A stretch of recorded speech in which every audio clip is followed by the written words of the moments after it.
Nananawagan ngayon ang pamilya ng naiwan ng mag-asawang Lerms Tulfo at Arvin Tulfo sa senador na si Raffy Tulfo na tulungan sila makamit ang hustisya sa nangyari sa kanilang kaanak. Sa post ng kapamilya ni Lerms ay sinabi nitong hindi na nila alam kung paanong sasabihin sa naiwang anak na mag-asawa na wala na ang kanyang mga magulang. Justice!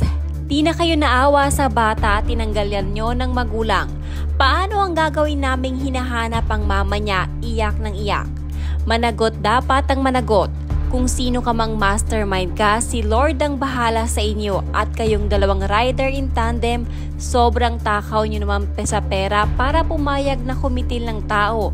Para lang sa pera, tandaan nyo may karma.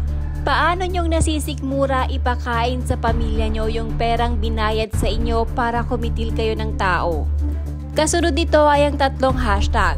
Hashtag Hustisya, hashtag FamilyLulu, hashtag Raffy Tulfo in Action. May ilang netizen naman na dinadawit ang pangalan ni Miss Glenda de la Cruz sa pananambang sa mag-asawa. Ayon sa ilan ay tila may kaugnayan ng mga ito sa negosyo.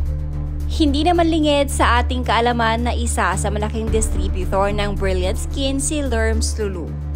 Samantala, nagpaabot naman ng pakikiramay si Miss Glenda sa pamilya ni Miss Lerms Tulfo. We at Brilliant Skin Essentials mourn the loss of one of our beloved franchisees, Ma'am Lerma Lulu. Her dedication, passion, and kindness have touched so many lives. Our hearts go out to her family and loved ones during this difficult time. She will forever remembered as a bright light in our brilliant family. Rest in peace, Ma'am Lerma.